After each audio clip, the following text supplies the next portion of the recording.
Supreme court of Pakistan में आईन पाकिस्तान के आर्टिकल 63A की तशरीह के हवाले से सदारती रेफरेंस की समाअत जारी है। आज की अहम समाअत में क्या हुआ और अटॉर्नी जनरल ने सुप्रीम कोर्ट में क्या मौक़िफ़ इख्तियार किया, जानिए सीनियर सहाफ़ियों की ज़बानी। उर्दू पॉइंट की वीडियोस देखने के लिए हमारा चैनल सब्सक्राइब कीजिए और बेल के आइकन पर क्लिक कीजिए ताकि आप हमारी तमाम आने वाली वीडियोस से बाखबर रह सकें। Attorney general of Pakistan Khalid Javed Khan मुसलसल दलाइल दे रहे हैं, 1.5 से 2 घंटे के दलाइल दे रहे हैं। जजेस को मुतमईन कर रहे हैं कि मुनखरिफ अरकान के ख़िलाफ़ फैसला सदारती रेफरेंस पर जल्द अज जल्द सुनाया जाए। मौजूद हूँ सुप्रीम कोर्ट में। आज की प्रोसीडिंग के बारे में बताएं, क्या प्रोसीडिंग हुई आज की? देखिए, आज जो अटॉर्नी जनरल ऑफ पाकिस्तान आपने बता ही दिया है कि आज उनके आर्ग्यूमेंट्स जो हैं वो प्रेजेंट हुए थे। आपको याद होगा कि पिछले हफ्ते भी उन्होंने अपने आर्ग्यूमेंट्स प्रेजेंट किए थे और आला अदालत ने कहा था कि आप अपने आर्ग्यूमेंट्स को कंक्लूड करिए कोर्ट रूम के अंदर ताकि हम बात आगे बढ़ा सकें। रमज़ान की आमद है, हमने और लोगों को भी जो दूसरी साइड के हैं उनको भी सुनना है। चूँकि अटॉर्नी जनरल ऑफ पाकिस्तान ने कहा कि जी मुझे 2 दिन और मज़ीद चाहिए, यानी कि कल भी चाहिए और परसों भी चाहिए, तो ये बात बुध तक चली गई। उन्होंने फिर कहा कि देखिए आप ऐसा करें कि आप ट्यूसडे को आप रैप अप कर लीजिए, कुछ आर्ग्यूमेंट्स आप अपने वेडनेसडे को दिखाइए और उसके बताइए, और उसके बाद फिर बैरिस्टर अली ज़फ़र जो सेनेटर हैं पाकिस्तान तहरीक इंसाफ के, उन्होंने कहा कि जी मैंने भी अपनी आर्ग्यूमेंट प्रेजेंट करनी है, चूँकि मेरा पॉइंट ऑफ व्यू कुछ अटॉर्नी जनरल से मुख्तलिफ है, यानी कि वो अपने आर्ग्यूमेंट प्रेजेंट करेंगे। उसके बाद फिर मखदूम अली खान साहब जो सीनियर वकील हैं, शहबाज शरीफ साहब ने उनको किया हुआ है इंगेज, वो अपनी आर्गूमेंट प्रेजेंट करेंगे। सुप्रीम कोर्ट बार एसोसिएशन के वकील मंसूर अवान साहब अपनी आर्गूमेंट प्रेजेंट करेंगे। रज़ा रबानी साहब पाकिस्तान पीपल्स पार्टी की तर्जुमानी कर रहे हैं, वो अपनी आर्गूमेंट प्रेजेंट करेंगे। तो जो 4 अप्रैल को लेटेस्ट ये वोट होना है, मुझे ऐसा लग रहा है कि ये मुमकिन है कि अगर मुनहरिफ अरकान जाएँ नेशनल असम्बली के अंदर तो उनको ये मालूम ना हो कि क्या उनको लाइफ टाइम डिस्क्वालिफिकेशन अदालत करेगी कि नहीं करेगी, मगर ये ज़रा होते हुए मुश्किल नज़र आ रहा है। इसलिए चूँकि 63A जो डिफेक्शन क्लॉज है उसके अंदर बड़ी वाज़ेह तौर पे ये लिखा हुआ है कि अगर आप डिफेक्ट करते हैं और आप अपनी वज़ीर आज़म के हक़ में वोट नहीं डालते तहरीक अदम एतमाद की सूरत हाल के अंदर, तो फिर जो मुद्दत है उस असम्बली की तब तक आप अपनी रुकनियत खो बैठते हैं। ये उसके अंदर वाज़ेह तौर पे लिखा हुआ है। ये नहीं लिखा हुआ पनिशमेंट दी गई है, इसके अंदर आइन खामोश नहीं है, आइन ने पनिशमेंट दी है, सज़ा दी है, और वो ये है कि आप अपनी रुकनियत खो बैठेंगे जो उस टाइम पे मुद्दत हो उस असम्बली की। ये नहीं कहीं कहा गया कि जी लाइफ टाइम डिस्क्वालिफिकेशन होगी।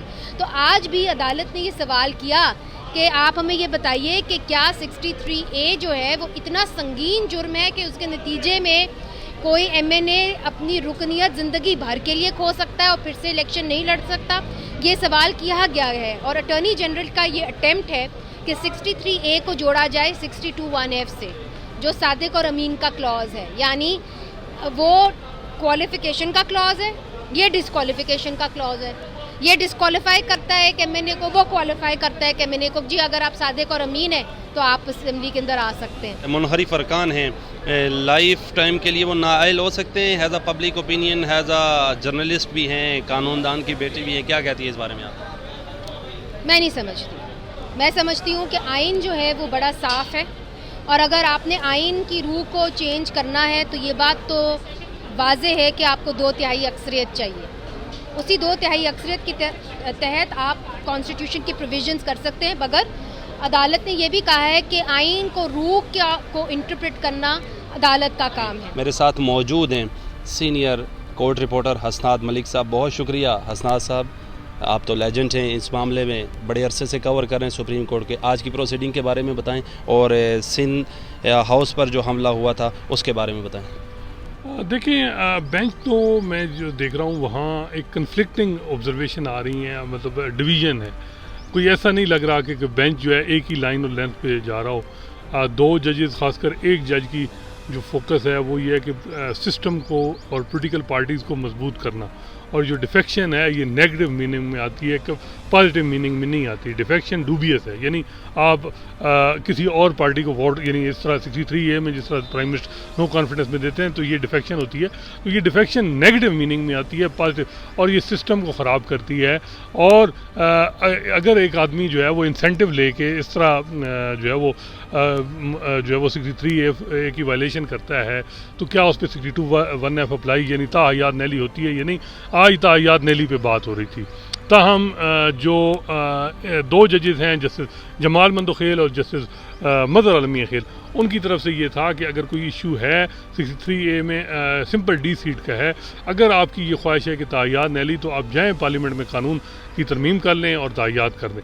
تو وہاں یہ بات آ رہی ہے. مجھے یہ بتائیں, آپ کہہ رہے ہیں دو ججز, اکثریت کون کہہ رہا ہے کہ پارلیمنٹ جائیں؟ 3 ججز کہہ رہے ہیں یا 2 ججز کہہ رہے ہیں؟ چیف جسٹس عمر رضا بندیال میرا خیال ہے ان کی آبزرویشن, ان کی جو ریمارکس ہیں, آبزرویشن ہے, وہ بہت امپارٹنٹ ہوگی. پچھلے 2 دنوں میں ان کے جو ریمارکس تھے اس سے بڑا واضح ہوا کہ ری کاؤنٹنگ جو ہے وہ جو کاؤنٹنگ ہے اگر نہ کرنا کسی MNA کا ووٹ, یہ انسلٹ ہے. تو اس سے مطلب یہ ہوا کہ انہوں نے کہہ گیا کہ ووٹ تو کاؤنٹ ہوگا. یہ تو اب تک کلیئر ہے. تاحیات نیلی پہ ان کا جو ہے وہ انہوں نے اٹارنی جنرل کو کہا کہ جو آپ کہہ رہے ہیں کہ بریچ آف ٹرسٹ ہے, یہ بریچ آف ٹرسٹ کیسے ہے, کس طرح یہ کانسٹیٹیوشن کے ساتھ آپ لنک اپ کریں گے اور کیسے تاحیات نیلی بنائیں گے, اس پہ ہمیں جو ہے وہ جسٹیفائی کریں, اپنے آرگومنٹ دیں. تو اس حوالے سے آج ان کی کوئی ریمارکس نہیں آئے اتنے کوئی کلیئر. لیکن ایک چیز ان کا یہ تھا کہ جو ڈیموکریسی ہے, جمہوریت ہے, وہ ایک basic feature of the constitution ہے. اس کو ہم نے دیکھنا ہے کہ کیسے ڈیموکریسی کو بچانا ہے. جو آپ نے سندھ کے حوالے سے بات کی کہ سندھ ہاؤس میں جو حملے کے حوالے سے وہاں جو آج ایڈوکیٹ جنرل نے بات کی, انہوں نے کہا جی ہمارا ورژن تو انہوں نے درج اس طرح کیا کہ جو ہم نے کہا تھا کہ اینٹی ٹیررزم کا شک لگائیں ان لوگوں پہ جنہوں نے حملہ کیا سندھ ہاؤس پہ اور گیٹ توڑا, وہ انہوں نے نہیں لگائی. اس پہ انہوں نے پہلے تو چیف جسٹس کا تھا کہ جی اگر نہیں لگائی تو آپ جو ہے پراپر فورم پہ رجوع کریں اور ریمیڈی حاصل کریں کہ جو آپ کا ہے. اگر نہیں آتا تو آپ معاملہ سپریم کورٹ تک آئیں, جس طرح کی FIR آپ کی درج نہیں ہوتی جس طرح, تو پھر آپ پراپر فورم پہ جائیں.